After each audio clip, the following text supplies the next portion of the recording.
సభకు నమస్కారం. ఈరోజు మన నేత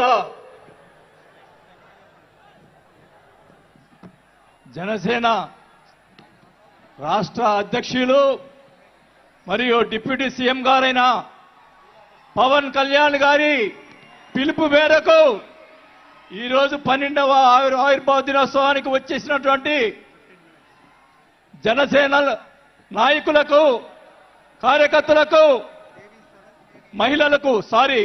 వీర మహిళలకు, ఇక్కడికి వచ్చినటువంటి వేదిక అలంకరించినటువంటి పెద్దలు, మంత్రివర్యులు మనోహర్ గారికి, అలాగే దుర్గేష్ గారికి, పెద్దలు, నన్ను పార్టీలో చేర్పించేదానికి ముందుకు నన్ను తీసుకొచ్చినటువంటి వ్యక్తి నాగబాబు గారికి, అలాగే వేదిక అలంకరించినటువంటి ఎంపీలకు, ఎమ్మెల్యేలకు, జనసేన నాయకులకు అందరికీ కూడా ముందుగా నమస్కారాలు తెలియజేసుకుంటా ఉన్నాం. మీరందరూ కూడా 12 ఆవిర్భావ దినోత్సవాలు జనసేనకు సంబంధించి అటెండ్ అయి ఉంటారు. కానీ నాకు ఇది మొదటిది.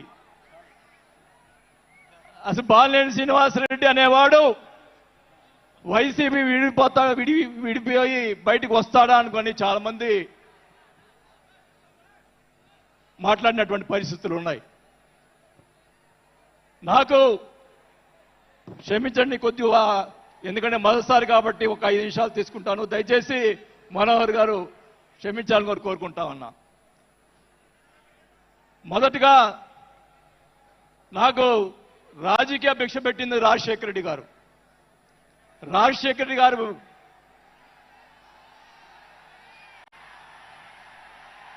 చెప్తాను, వినండి. నాకు రాజశేఖర రెడ్డి గారైనా ఎన్టీ రామారావు అయినా నాకు ఇష్టం. నేను దయచేసి వినాలా. నేను నిజాలు చెప్తాను, పిఠాపురం సాక్షిగా అన్ని నిజాలే చెప్తాను.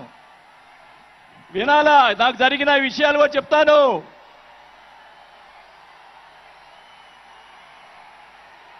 ఆ తర్వాత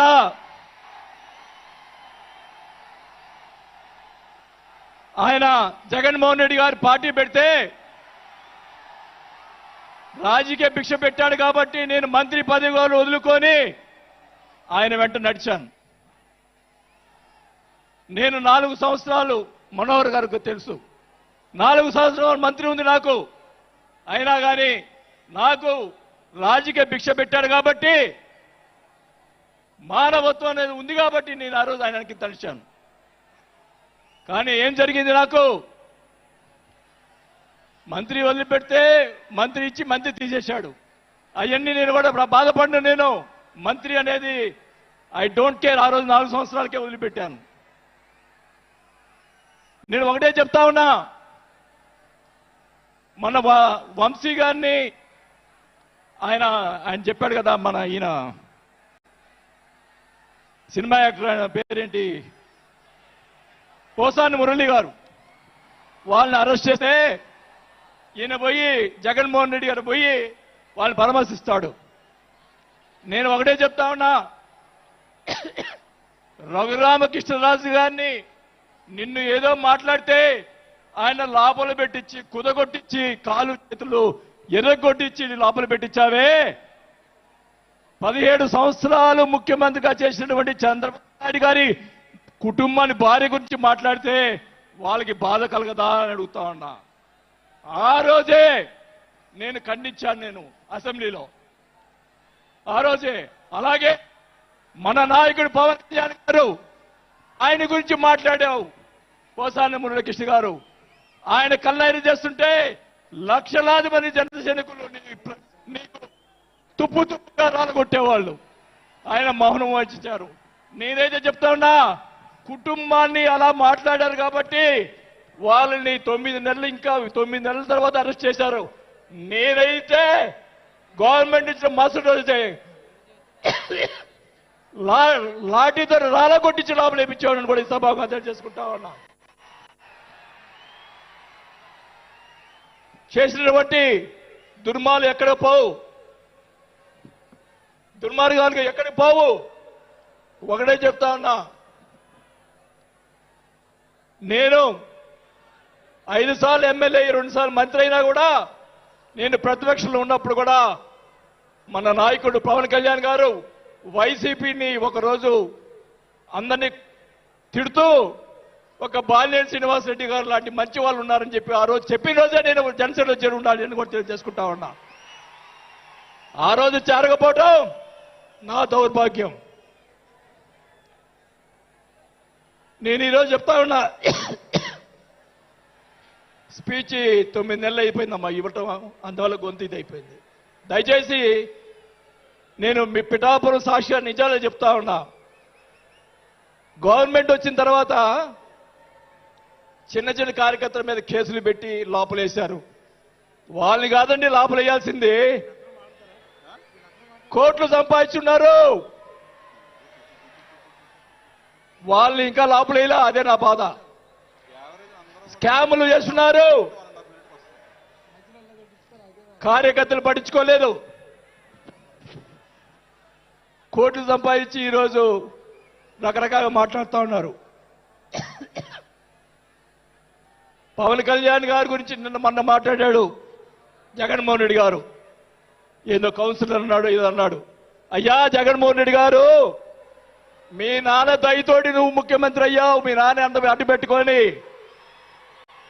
మా నాయకుడు ఇప్పుడు జనసేన నాయకుడు పవన్ కళ్యాణ్ గారు స్వశక్తితో ఈరోజు లక్షలాది మంది అభిమాన పాత్రులు అయ్యాడని గుర్తుపెట్టుకోవాలని కూడా తెలియజేసుకుంటా ఉన్నా. మీ నాయనతోటి వెనక ఒకసారి ముఖ్యమంత్రి అయ్యావు, ఇంకా చూద్దాం.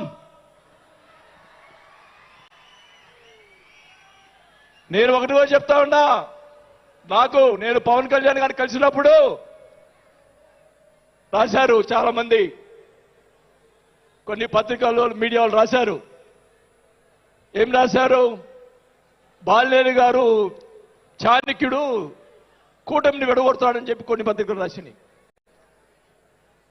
నేను అనుకున్నాను, నా వల్ల పవన్ కళ్యాణ్ గారికి ఏ ఇది రాకూడదు. నా ధ్యేయం, నా కోరికల్లా ఆయన పైకి ఎదగాలని తప్ప వేరే ఉద్దేశం లేదు. నేను ఆయన కలిసినప్పుడు ఒకటే అడిగా, అందరూ అనుకున్నారు ఎమ్మెల్సీ ఇచ్చి మినిస్టర్ ఇస్తారని చెప్పి కొన్ని ఇతర పత్రికలు రాశారు.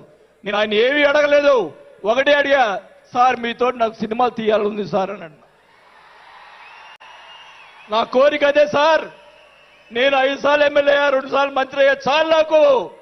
ఇట్లాంటి బూతులు తిట్టే రాజకీయాలు మాకు వద్దు సార్, మీతోటి ప్రయాణం చేస్తా. జనసేనని నా సాయి శక్తులా నేను చేయగలని. మా జిల్లాలో 6 నెలల తర్వాత కార్పొరేట్లను చేర్పించాం. మీరు ఛాన్స్ ఇవ్వండి, మా జిల్లాలో జిల్లా పరిషత్తు అన్నీ కూడా జనసేన చేస్తానని కూడా మాకు తెలియజేసుకుంటా ఉన్నా. మాకు ఇవ్వండి ఛాన్స్. నన్ను ఆపద్దు. నాకు జరిగిన అన్యాయం మళ్ళా ఒకరోజు మీటింగ్లో చెప్తా. ఒకరోజు చెప్తే సరిపోదు, ఎందుకంటే టైం లేదు కాబట్టి. నాకు అన్యాయం జరిగిందని చెప్తా. జగన్మోహన్ రెడ్డి గారు చేసినటువంటి అన్యాయాలని చెప్తా, నాకు జరిగినటువంటి అన్యాయాలు. నేను ఒకటే చెప్తా ఉన్నాను సార్, మీకు కూడా దయచేసి జనసేన కార్యకర్తలు చూస్తున్నాను. అన్ని నియోజకవర్గాల్లో ఎమ్మెల్యేలని చాలా మంది గెలిపించారు, కార్యకర్తల్ని జనసేన వాళ్ళు పట్టించుకోవటం లేదు. దయచేసి చంద్రబాబు నాయుడు గారు, పవన్ కళ్యాణ్ గారు ఇద్దరు కూర్చొని ఒక ప్రెస్ మీట్ పెట్టి ఎమ్మెల్యేలందరికీ ఫిరాయించండి. జనసేన కార్యకర్తలు కూడా మీరు వాళ్ళకి రావాల్సినటువంటి రేషియో ప్రకారంగా వాళ్ళు కష్టపడి పనిచేశారు. ఇప్పుడు తెలియదు ఆ బాధ. రేపు ఎలక్షన్ తెలుస్తుంది. వాళ్ళు ఖర్చునని వాళ్ళు అడుగుతారు రేపు, దానికి సమాధానం చెప్పాల్సిన బాధ్యత ఆ ఎమ్మెల్యేలకు ఉంటుంది. కాబట్టి ఇద్దరు కూడా ఇప్పుడే వెంటనే అది చేస్తే మీకోసం ప్రాణాలు ఇచ్చేవాళ్ళు ఉన్నారు ఇక్కడ. అలాంటి వాళ్ళని మనం కాపాడుకోవాలి. కాబట్టి మీరు అంటే నేను ఇలా మాట్లాడుతున్నానని అనుకోకుండా మన నాయకుడు బాగుండాలని కోరుకోవాలి. అలాగే అలాగే మీరు కూడా జన సైనికులు కూడా మీరు కూడా మీ పక్కన వాళ్ళని మంచిగా చూడండి. మన పార్టీ పైకి తీసుకొచ్చేదానికి మన నాయకుడు ఇంకా ఎదిగేదాని కోసం ఇంకా కూడగొట్టుకోవాల్సిన బాధ్యత కూడా మీ మీద ఉందని కూడా ఈ సభాముఖంగా తెలియజేసుకుంటా ఉన్నాం. మన నాయకుడు మనల్ని కాపాడుతాడు. మన నాయకుడిని ఎదిగించేదాని కోసం మీరందరూ కూడా కష్టపడాలని చెప్పి కూడా కోరుకుంటూ నా ప్రాణం ఉన్నంత వరకు నేను పవన్ కళ్యాణ్ తోటి గారితోటే ఉంటాను. నాకు పదవి వచ్చినా రాకపోయినా పర్వాలేదు, నేను పవన్ కళ్యాణ్ తోటే ఉంటాను. నేను రాజకీయంలో నాకు జరిగిన అన్యాయాలు ఒకటి కాదు రెండు కాదు, మా నానిచ్చిన నీ ఈరోజు ఛాలెంజ్ చేస్తున్నా పిఠాపురంలో అమ్మవారి సాక్షిగా మా నానిచ్చిన ఆస్తిలోనే నేను సగం భాగం పైన నేను అమ్ముకున్నాను ఈ రోజు అని కూడా ఈ సభాముఖంగా తెలియజేసుకుంటా ఉన్నాం. అయినా కానీ నేను లెక్క చేయను. నాకున్నటువంటి ఇది కూడా నాకున్నటువంటి మా వియ్యంకుడికి నాకున్నటువంటి ఆస్తులు కూడా జగన్మోహన్ రెడ్డి గారు కాజేశాడని కూడా ఈ సభాముఖంగా తెలియజేసుకుంటా ఉన్నా.